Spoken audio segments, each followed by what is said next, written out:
বাচ্চা, যেটা এসে ওই যে মুখটা দেখেছিল আপনার মনে আছে যে মুখটা আটকে গেছে, এই জায়গাটা একটু মারা গেছে। কিন্তু তখনও বুঝি নাই যে আসলে এটার কারণে সে এত মেডিসিন দেওয়ার পরেও সে শক্তি পাচ্ছে না।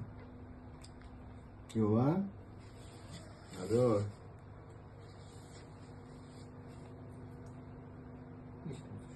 আলহামদুলিল্লাহ আল্লাহ ভরসা। ভালো হয়েছে। এখন বিষয়টা হলো আমারও শরীরের যে অবস্থা হয়ে গেছে আমাদের আদর মোটামুটি সে ছোট থেকে এখানে আসে, তো সে প্রেগনেন্ট ছিল।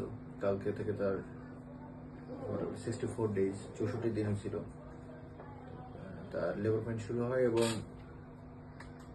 মোটামুটি রাতেও বেবি হয় না। সকালবেলা দেখা করলে আমরা মেডিসিন দিয়ে দিই এবং স্যালাইন দিয়ে দিই, তো দেখা যায় যে সে প্রেশার দেয় কিন্তু বাচ্চা আসে না।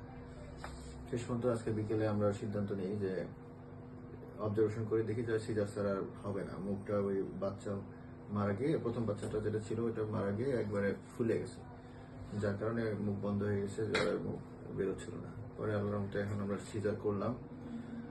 বাকি যে 3টা বাচ্চা ছিল 3টাই আল্লাহর মতো বেঁচে আছে, বাদ বাকি আল্লাহ ভরসা, দোয়া চাই সবাই। ঠিক আছে মা।